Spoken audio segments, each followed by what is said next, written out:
On revient sur l'amour de Dieu. Le titre de ma prédication aujourd'hui, c'est « Aime ton Dieu ». Je vous rappelle qu'on est dans une série sur l'amour. La dernière fois, on a vu ce qu'était l'amour d'un point de vue biblique.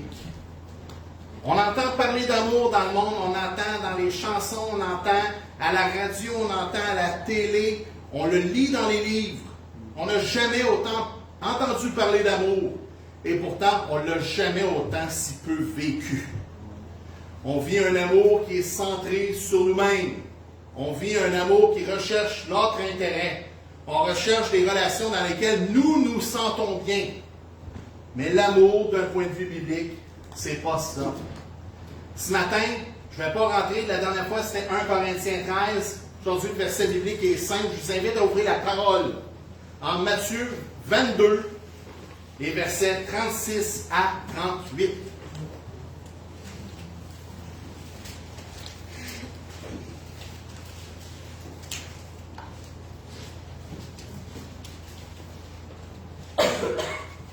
Alors, ça va comme suit. Maître, quel est le plus grand commandement de la loi? Jésus lui répondit, tu aimeras le Seigneur ton Dieu de tout ton cœur, de toute ton âme et de toute ta pensée. C'est le premier et le plus grand des commandements. Aujourd'hui, je vais prêcher à partir d'un seul verset, c'est-à-dire le verset 37. Tu aimeras le Seigneur ton Dieu de tout ton cœur, de toute ton âme et de toute ta pensée. On a vu, comme je l'ai dit, quel était l'amour dans une perspective biblique. Mais on a eu une chose importante, on a appris une chose importante. Pour savoir quel était l'amour, on devait d'abord et avant tout connaître qui est Dieu.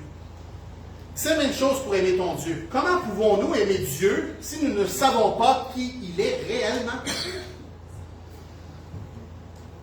Malheureusement, on vit une époque où l'amour, comme je l'ai dit, c'est une question de sentiment. On va un amour qui recherche l'intérêt. Un amour qui est centré sur nous-mêmes. Je l'ai dit, all you need is love. Dernière fois, là. Tune très populaire des Beatles. 36 fois, all you need is love. Tout ce que tu as besoin, c'est l'amour. Mais 0 fois où on explique c'est quoi. On a vu la dernière fois plusieurs choses. Que vivre l'amour dans une perspective biblique, c'était manifester l'amour de Dieu. Là où on se trouve. Pas seulement à l'Église, pas seulement avec nos parents, pas seulement avec nos amis. Dans nos milieux. On a vu que l'amour était à l'écoute des autres. On est prompt à parler. On est prompt à prodiguer des conseils. Mais on n'est pas très porté à l'écoute. La personne commence à s'ouvrir à nous, vont dire « Oui, mais je... » Non. Soyons à l'écoute. L'amour tel que nous l'enseigne la parole de Dieu est un amour qui est d'abord et avant tout à l'écoute. Dieu est à notre écoute. Il connaît nos cœurs. Il nous écoute. Il écoute nos complaintes. Le troisième point, on a vu que l'amour était dans l'action. L'amour agit. Écoutez, oui, mais si on n'agit jamais, si on n'applique jamais ça concrètement dans nos milieux, on ne vit pas l'amour dans une perspective biblique. Et on a vu en terminant que l'amour pardonnait tout.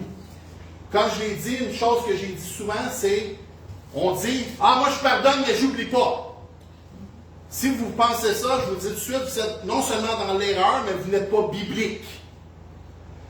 L'amour de Dieu pardonne tout. Le Seigneur ne nous a pas pardonné à temps partiel. Le pardon n'était pas conditionnel. Au contraire, lorsque nous nous sommes confiés à Christ, lorsque nous avons placé notre foi en lui, nous sommes repentis de nos péchés, il nous a pardonné parfaitement et complètement. Il ne dit pas « Ah ouais, mais François, tu as fait ça il y a 2-3 semaines. » Non, nous on est comme ça. Mais on doit aimer comme le Seigneur aime. On doit aimer à son image. Comment qu'on peut, comme je le disais, manifester l'amour si on ne connaît pas cette source-là? La source de l'amour, c'est Dieu. Alors, il nous faut apprendre à connaître qui est Dieu. Et aujourd'hui, on va vraiment se concentrer là-dessus.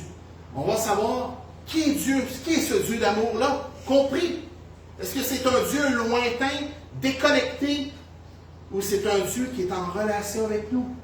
Et comme d'habitude, je vais vous donner des conseils, je vais vous dire comment on peut faire, nous, concrètement, aujourd'hui, dans notre réalité, pour vivre cet amour-là pour Dieu. Comment on fait pour aimer Dieu? Est-ce que c'est une question difficile? Est-ce que je dois me flageller tard le soir? Ben non! Mais on va voir ça ensemble aujourd'hui. Donc, le premier point de ce matin, qui est Dieu? On va sonder les Écritures ensemble. La meilleure façon de savoir qui est Dieu, c'est pas en parlant à ton ami, c'est en ouvrant la parole. Tout est là sur Dieu. D'abord, Dieu est l'esprit de vie. Romains 8, 2. Il est éternel. Psaume 90. Il est saint. 1 Samuel 2. Il est souverain. Psaume 115. Il est juste. Deutéronome 32. Il est la vérité. Psaume 31. Il est bon. Psaume 145. Il est amour. 1 Jean 4. Je pourrais passer 45 minutes à vous dire qui est Dieu, à vous nommer tous les qualificatifs possibles et imaginables. Mais on doit comprendre que Dieu est souverain, Dieu est bon, Dieu est justice, Dieu est amour. Dieu, il est éternel, il est hors du temps, il est souverain sur nos vies. Si nous ne savons pas qui est Dieu, on ne sera jamais capable de s'avancer vers lui, de se confier à lui et de se faire transcender par la puissance de son amour. Nous, les chrétiens, on est choyés. On n'a pas un Dieu qui est lointain, qui est distant, qui est inaccessible. Qu'est-ce qui caractérise le christianisme des autres religions du monde? Tout n'est pas confondu. Dans les autres religions, il faut faire des œuvres. On a des choses à faire, on a des codes de loi à respecter. On doit porter des actions concrètes, on doit faire des sacrifices pour plaire à ces dieux-là. Mais Dieu, notre Dieu, n'est pas un Dieu lointain, n'est pas un Dieu inaccessible. Il n'attend pas qu'on fasse un paquet de choses. Au contraire, l'amour de Dieu est infini et intarissable. Lorsqu'on a placé notre foi en un Dieu qui s'avance sans cesse vers nous. Ce n'est pas nous qui s'avançons vers Dieu, c'est lui qui vient vers nous. Je l'ai déjà dit, si ce n'est pas de la puissance du Saint-Esprit, puis qu'on me demande, François, veux-tu suivre Dieu? La réponse, c'est non. Pourquoi? Parce que mon péché m'empêche d'aller vers Dieu. Ça prend la puissance de son Saint-Esprit pour me transformer, puis pour me donner cette force de dire, oui, Seigneur, je veux te suivre. Mais Dieu s'avance vers nous. La preuve manifeste, c'est qu'il a envoyé son Fils pour mourir pour nos péchés. Vous savez, Dieu a compassion de sa création. Il prend pitié de notre faiblesse. Il s'émeut de notre déchéance. Il ne peut pas supporter la domination de la mort sur nous. C'est pour ça qu'il a envoyé son Fils. Il aurait pu rester distant comme ce qu'on voit dans les autres religions. C'est un Dieu distant. Non, Dieu s'est avancé vers nous. Il est venu partager, revêtir notre propre image pour nous dépouiller de notre condition. Pardon. Ça, c'est une joie. Quelle joie, quelle espérance, quel amour. Aucune religion sur terre, toute époque confondue, peut offrir l'espérance que le christianisme offre en la personne de Jésus-Christ. Dieu n'étend pas son amour à une catégorie d'hommes et de femmes qui lui sont fidèles, qui font des œuvres, qui respectent un code moral. Non. On n'a pas besoin de gagner l'amour de Dieu. Au contraire, l'amour de Dieu se porte sur des hommes et des femmes qui sont pécheurs, infidèles, indignes, misérables. C'est Martin Luther. Vous connaissez Martin Luther, le grand réformateur, qui déclarait ceci. L'amour de Dieu se focalise sur les pécheurs, les misérables, les insensés, les faibles, de telle sorte qu'il les rend justes, bons, sages, forts. Ainsi, il répand et confère davantage le bien. En effet, les pécheurs sont beaux parce qu'ils sont aimés. Ils ne sont pas aimés parce qu'ils sont beaux. Au contraire, l'amour de l'homme naturel fuit les pécheurs, les misérables. Ainsi dit le Christ, « Je ne suis pas venu appeler les justes, mais les pécheurs. » Voici l'amour de la croix, né de la croix. Il ne va pas là où il se trouve, où il trouve le bien dont il pourrait jouir, mais il va là où il peut donner le bien aux misérables et à l'indigent. Fin de la citation. Dieu n'est pas venu pour guérir ceux qui se portent bien, ceux qui connaissent tout, ceux qui... Il est venu chercher les pires d'entre nous. Moi, je vous partage souvent mon expérience que j'ai vécue. Moi, j'étais bien bas dans la vie avant que le Seigneur vienne me chercher. Je l'ai dit, drogue, criminalité, alcool, name it, c'était là. Il n'y a rien dans ma vie qui pouvait me faire accepter Jésus, qui pouvait me faire suivre Dieu. J'avais à peine entendu parler de lui. Puis un jour, alors que j'étais dans les bas-fonds, il est venu me chercher. L'espérance qu'il m'a donnée à ce moment-là a fait en sorte que j'ai complètement changé. Ma vie a changé. Est-ce que c'est moi qui ai changé ou c'est lui qui m'a changé? C'est lui qui m'a changé, bien évidemment. Mais le christianisme offre une espérance qu'aucune religion n'offre. Oui, il y a des belles philosophies de vie. Dans tout, il y a des belles philosophies de vie. Tu as beau adopter toutes les belles philosophies de vie que tu veux, si tu n'as pas Jésus-Christ, tu t'en vas en enfer. Mais Dieu, lui, ne nous oublie pas. Là, vous allez me dire, oui, là, mais François, comment je fais pour connaître Dieu, saisir l'ampleur de son amour? Le premier moyen est simple, vous l'avez pas mal tous entre les mains, c'est sa parole. C'est à travers sa parole qui nous parle. Moi, souvent, des jeunes chrétiens me disent, François, j'entends pas Dieu, j'aimerais ça qu'il me parle. Ouvre la parole. Dieu va te parler. C'est pas plus compliqué que ça. L'autre moyen, vous le savez, je suis très à cheval là-dessus, j'en parle tout le temps, c'est la prière. La prière, c'est quoi? C'est notre réseau de communication avec Dieu. Lorsqu'on aime quelqu'un, lorsqu'on s'intéresse à une personne, on l'appelle, les jeunes maintenant, ils lâchent un texto. On entre en communication avec elle. Quand on est intéressé à développer une relation avec une personne, on entre en communication avec elle. Notre moyen de communication avec Dieu, c'est la prière. Priez, frères et sœurs. La parole nous dit, priez sans cesse. La prière, c'est pas juste quand ça va mal. C'est tout le temps. On doit cultiver un état de prière. Gloire à Dieu. Il m'a appris ça quand j'étais dans un monastère où je priais 8 heures par jour. Mais vous n'avez pas besoin de passer par là pour apprendre à prier. Soyons clairs. Mais on doit dépendre de Dieu dans la prière. Et à travers la prière, lorsqu'on fait un cœur à cœur avec Dieu, il se révèle à nous. Il révèle sa bonté, son amour, sa miséricorde, sa justice. Il inonde nos cœurs. Il nous rend semblables à l'image de Christ. Vous savez, ce qu'on a en commun, nous les chrétiens, on peut être presbytérien, on peut être méthodiste, on peut être baptiste évangélique, on peut être catholique romain. Il y a une seule chose en commun, la prière. On peut s'arracher les cheveux sur des dogmes. Il y a une seule chose que les chrétiens ont tous en commun, en dehors de Christ, bien évidemment. En fait, de pratique, c'est la prière. Il y a 44 000 dénominations juste dans le protestantisme. S'il y a une chose en commun, c'est la prière. Lorsque quelqu'un naît de nouveau, c'est facile à savoir, il prie.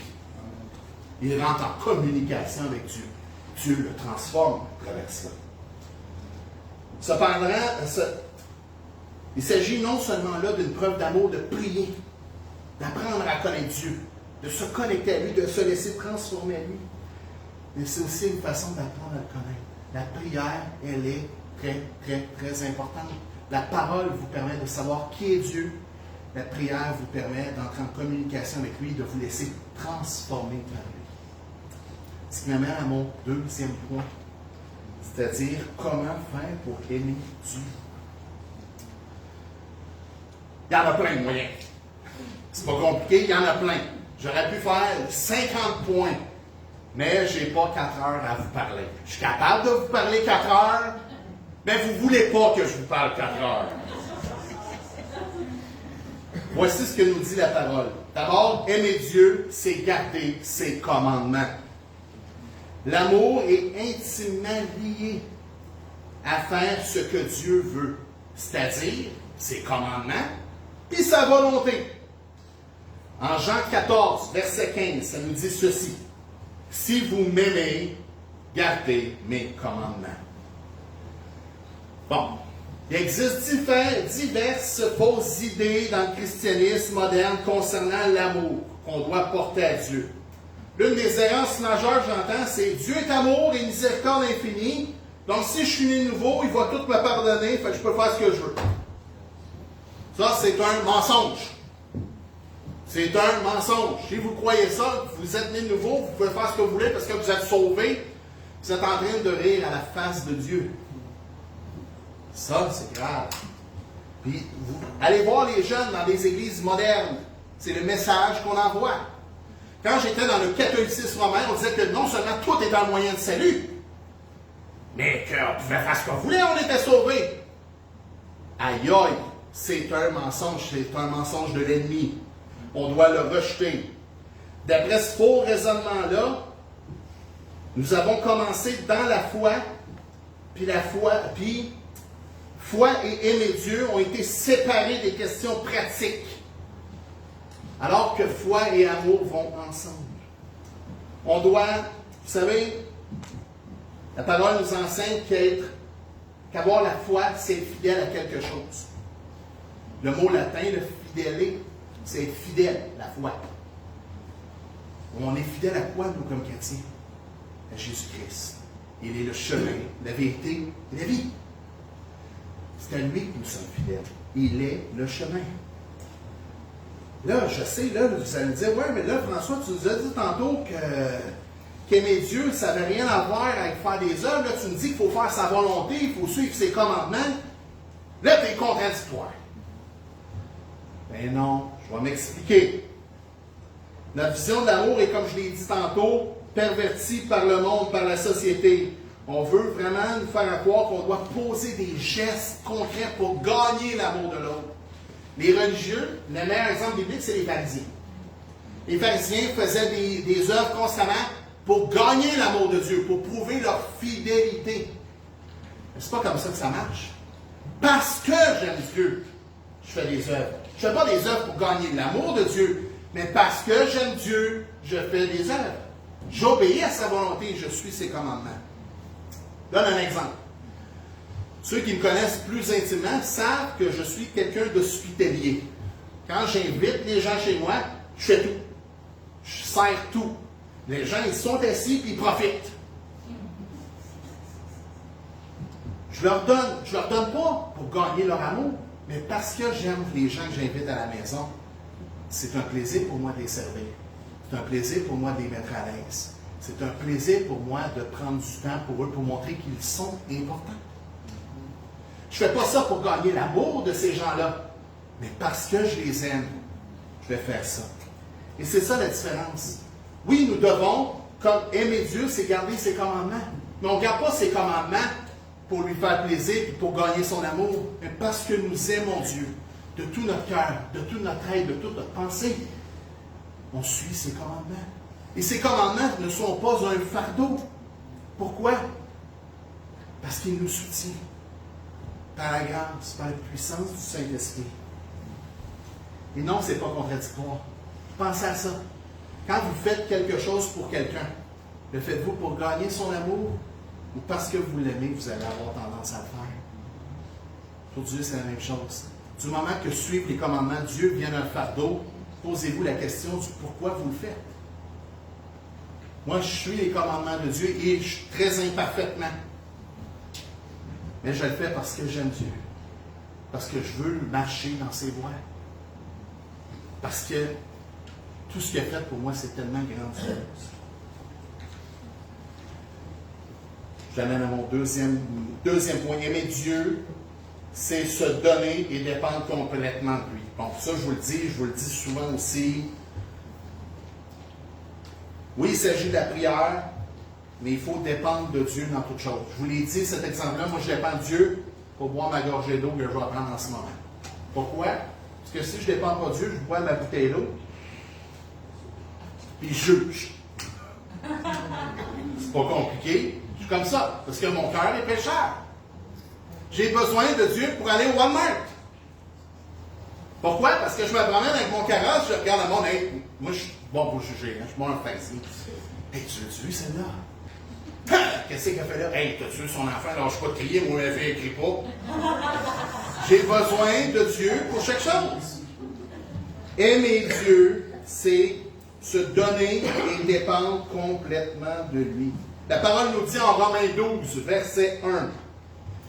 Je vous exhorte donc, frères, par les compassions de Dieu, à offrir vos corps comme des sacrifices vivants, saints, agréables à Dieu, ce qui sera de votre part un culte raisonnable.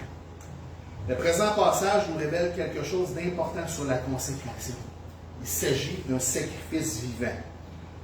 Non, vous n'allez pas vous mettre sur un autel en pierre avec quelqu'un avec un couteau. C'est pas ça que ça veut dire. L'idée du sacrifice vivant nous donne une belle image de ce que signifie vraiment se donner à Dieu. Pour l'apôtre Paul, il faut se tenir soi-même dans la mort et laisser agir la vie de Christ en nous. Ça veut dire que, mais là, vous allez me dire, ouais, mais là, François, c'est compliqué, là, tout ça, là. Tu sais, qu'est-ce que tu veux dire? Les pères de l'Église, les puritains, parlaient d'un mot très spécifique, c'est-à-dire mortifier le péché. Mortifier, ça veut dire mettre à mort. Nous sommes des soldats dans l'armée de Christ. Nous devons combattre le péché. Se donner à Dieu, c'est mettre à mort notre nature pécheresse. Oui, mais François, je ne suis pas capable. Moi non plus. C'est pour ça qu'on a l'Esprit Saint de Dieu. C'est pour ça qu'on doit prier et demander ses secours. C'est pour ça qu'on doit dépendre de lui. Se donner à Dieu, c'est faire mourir le péché, le combattre de toutes nos forces. Pas pour changer, pas pour plaire à ma conjointe, mon conjoint, à mes amis, parce qu'ils trouvent que j'ai un méchant caractère de bœuf. Non! Je le fais parce que j'aime Dieu, parce que je veux lui ressembler. Et on doit combattre le péché. On n'en parle pas ça dans nos églises presque, de combattre le péché. Et pourtant, il faut le combattre ardemment. Par vos propres forces? Non. Par vos propres forces? Non. Ah non! Par la puissance du Saint-Esprit. Par la lecture de la parole, par la prière.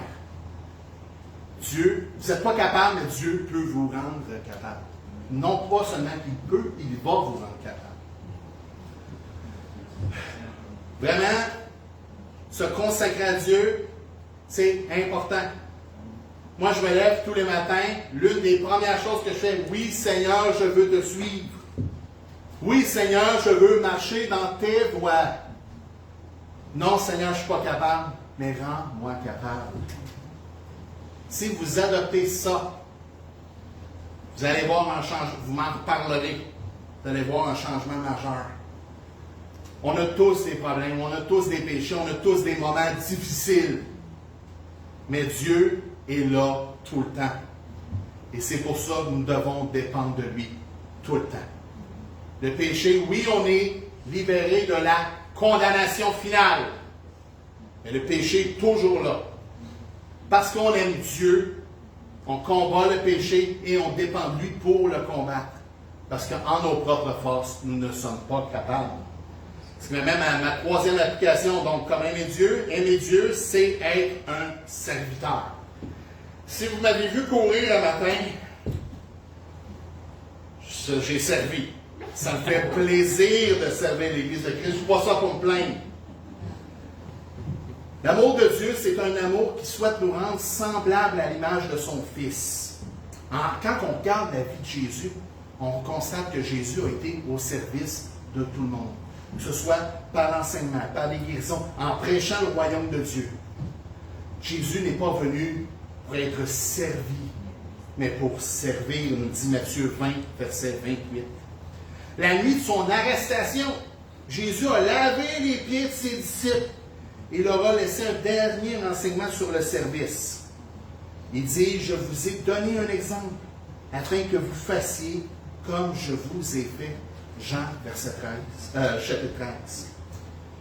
Donc, si Jésus est entièrement consacré à servir Dieu, il nous appelle à être comme lui, c'est-à-dire à être au service. Bon.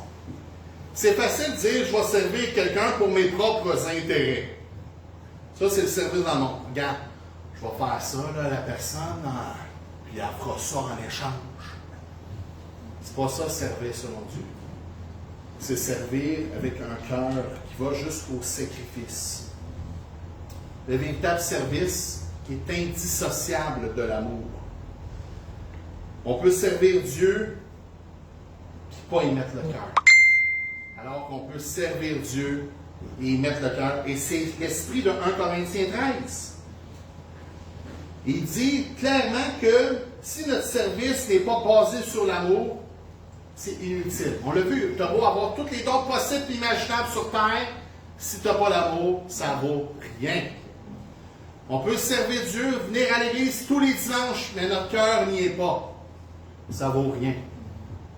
Être au service de Dieu et des autres, c'est le faire pas pour notre avancement personnel, pas pour notre gloire.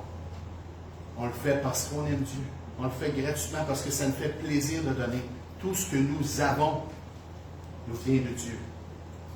Notre argent, c'est l'argent de Dieu. C'est plate à dire, là. Regardez votre compte en banque, c'est pas votre argent. C'est l'argent de Dieu. Ma fille, c'est pas ma fille, c'est ma fille. Dieu me l'a prêté, mais je suis intendant de cet enfant-là que Dieu m'a confié. Lorsque nous avons compris cela, lorsque nous l'appliquons à tous les jours, nous devenons un serviteur. Christ, c'est complètement... Il aurait pu descendre sur un trône en or avec des rayons laser style Star Wars. Se faire servir. Non, il s'est complètement dépouillé. Il est venu dans l'anonymat le plus complet. Puis il était au service de chacun d'entre nous. C'est comme ça qu'on doit aimer. Pas en attendant quelque chose en retour, en le faisant de mon cœur. Puis servir, c'est pas juste, moi je vais servir mes amis proches. C'est tout le monde, c'est là où vous êtes présentement. Aujourd'hui, là où vous êtes, comment vous pouvez faire pour servir votre prochain, servir Dieu, servir son Église? Qu'est-ce que vous pouvez faire maintenant? Ah, ça prend peut-être quelqu'un pour couper le gazon. Ah, ça prend peut-être quelqu'un pour la technique. Ça prend peut-être quelqu'un pour faire le ménage. Il y a peut-être quelqu'un ici qui a des difficultés financières. Il y a peut-être quelqu'un ici qui fait une période difficile parce que pour un décès. Intéressez-vous aux autres. Être au service, c'est d'abord s'intéresser à l'autre. Pas s'intéresser, hey, salut mon frère, bon dimanche, ça va bien, puis c'est fini là. Intéressez-vous à l'univers de cette personne-là. Qu'est-ce que cette personne-là vit maintenant dans sa réalité? Écoutez-la. On revient à notre enseignement précédent. Soyez à l'écoute. Entrez dans l'univers. Voyez comment vous pouvez aider cette personne-là. Est-ce que cette personne-là est seule à longueur de semaine? Décrochez le téléphone. Hey, mon frère, ma soeur, comment ça va? Qu'est-ce que je peux faire pour te servir? Attendez-le en retour, faites-le. Aimer Dieu, c'est être un serviteur. À l'image de Christ. Christ est venu en ce monde, il s'est fait serviteur. Nous devons servir. Pas juste quand ça le tente. Pas juste dire, gars, je vais donner 1 heure. C'est tout le temps. Soyez des lumières dans votre milieu. Vous n'avez pas besoin de sortir votre parole tout le temps pour que les gens là, viennent à Dieu. Soyez un témoignage par le service. Là, je ne passe pas des messages subliminaux. Je ne suis pas en train de vous dire qu'il faut que j'ai besoin de quelqu'un de la technique ou ça. Là. Je ne passe pas de message.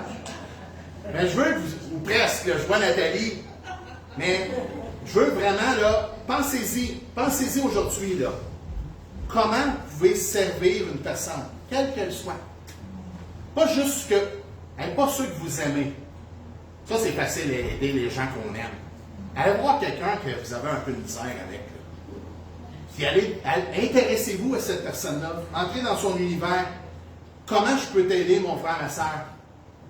Comment passer c'est dans la rue, hein, c'est pas juste à l'église. Dans votre travail. C'est à l'école, si vous êtes à l'école. Servir, c'est là où vous êtes présentement. Tout ça étant dit, qu'on soit chrétien ou non, on est tous au service de quelque chose. On l'a vu dans Romains, il y a 2 régimes. La grâce ou la loi. La chair ou l'esprit. On est serviteur de quelque chose. Ou on est serviteur de Dieu, ou on est serviteur du monde. La parole nous dit en Matthieu 6, verset 24, « Nul ne peut servir deux maîtres, car où il haïra l'un et aimera l'autre, ou il s'attachera à l'un et méprisera l'autre. » C'est impossible de dire « Ah, moi je vais faire les deux. Je vais servir Dieu, puis ah, on va être dans le monde aussi. » Ou vous êtes dans le monde, ou vous servez Dieu. Là, vous allez me dire, oui, mais François, j'essaie, mais je reviens tout le temps au monde. Je vais me répéter, hein. Moi, je me fais dire, je suis un radoteux. Je m'assume. C'est pas par vos propres forces. Je regarde Geneviève, elle me dit ça souvent, justement, que je suis un radoteux. La puissance du Saint-Esprit. Priez, priez, priez, demandez au Saint-Esprit de Dieu de vous donner la force de renoncer à vous-même, afin que nous puissions être des serviteurs de l'amour de Dieu, des serviteurs de l'Église de Christ, des serviteurs de sa parole. Le service auquel nous sommes appelés commence par les petites choses, ici et maintenant. Mais nous devons d'abord apprendre à renoncer à nous-mêmes. On a vu encore la dernière fois que l'amour tel que nous l'enseigne le monde est un amour qui est centralisé sur nous-mêmes. Alors que l'amour de Dieu, d'un point de vue biblique, il est centralisé sur Dieu et les autres. Nous ne pouvons pas obéir à deux maîtres. Je vous le dis, je vous le répète, je vous le martèle, avec puissance et conviction. Nul ne peut servir deux maîtres. Ou vous servez le monde, ou vous servez Dieu. Priez, dépendez de lui. Remettez-vous entre ses mains. Pleurez, criez. Vous n'êtes pas capable? Amen. Moi, je n'étais pas capable d'arrêter de me rentrer des seringues dans le bras, fumer de la drogue, puis de boire. Mais quand Dieu s'est révélé à moi dans toute sa puissance, j'ai arrêté comme ça. Pas parce que j'en avais la force, j'en avais pas la force. Non seulement ça, mais il m'a donné la force d'arrêter de voir toutes les personnes qui étaient toxiques dans ma vie. Il a placé des frères et des sœurs, des piliers dans ma vie qui m'ont fait cheminer. Mais j'ai dépendu de lui en toutes circonstances. J'ai crié à Dieu.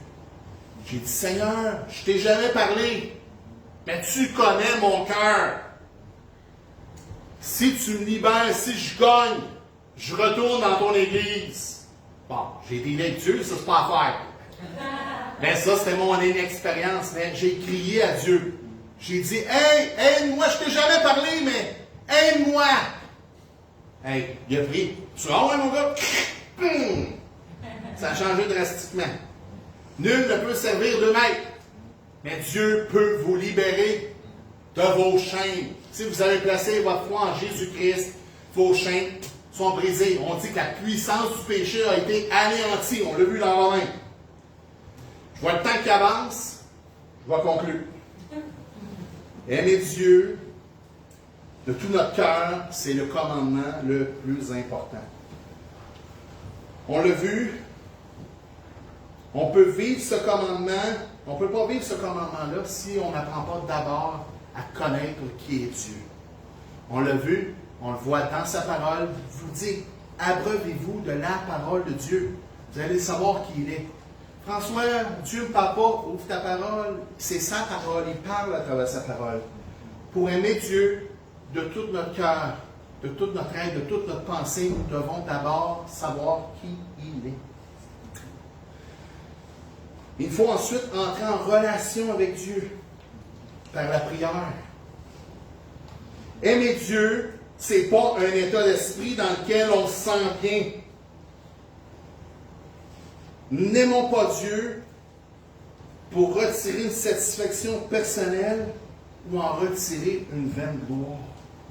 Aimer Dieu, c'est l'équivalent de faire ce qu'il veut par amour pour lui et non pas pour être aimé de lui. Aimer Dieu et en même temps lui être désobéissant, c'est pas possible. Aimer Dieu en servant le monde, c'est impossible. Aimer Dieu, c'est suivre Jésus. C'est se mettre à son service. Aimer Dieu, c'est d'être un serviteur de la parole. C'est de prendre soin de ceux et celles qui souffrent. C'est d'appeler un frère ou une sœur qui vit un moment difficile. C'est de mettre les dons que Dieu nous a donnés à profit pour l'édification du corps de Christ. Aimer Dieu, c'est se laisser envahir et transformer par la puissance du Saint-Esprit, afin que l'amour de Dieu rejaillisse sur le cœur des autres, qui parle de notre cœur, puis qui se déverse sur le cœur des autres. Le Seigneur nous appelle à être des témoins de son amour. L'amour de Dieu est incomparable. Pourquoi? Parce qu'il est sans condition préalable. On n'a pas besoin de respecter un code de loi, on n'a pas besoin de faire une multitude d'œuvres.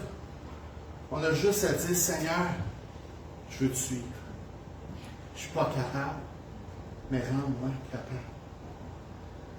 Non, Dieu nous aime vraiment là, tout entier. De la tête, là, de la pointe de nos cheveux jusqu'à la racine de nos pieds. Il nous aime complètement comme nous sommes, là où nous sommes. Nous, on ne s'aime pas souvent. Ah oui, Dieu vous aime comme vous êtes là où vous êtes. Vous avez des difficultés. C'est vrai, vous n'êtes pas parfait. Dieu n'aime pas le péché, mais il aime le pécheur. Dieu vous aime tel que vous êtes. Vous avez vécu des vies difficiles, vous avez pris de la drogue, vous avez été dans la prostitution, vous avez volé, vous avez... Dieu n'aime pas vos péchés, mais vous, il vous aime. Vraiment, est-ce qu'on peut s'imaginer un amour aussi grand que ça? Est-ce qu'on peut même penser à regardez vos conjoints, vos enfants, vos parents, vos amis, il n'y a personne qui va vous aimer comme ça. C'est ça l'espérance du christianisme. C'est ça, aimer Dieu. Vraiment, nous, on est appelés à aimer comme lui nous aime, c'est-à-dire sans condition, ici et maintenant. Amen.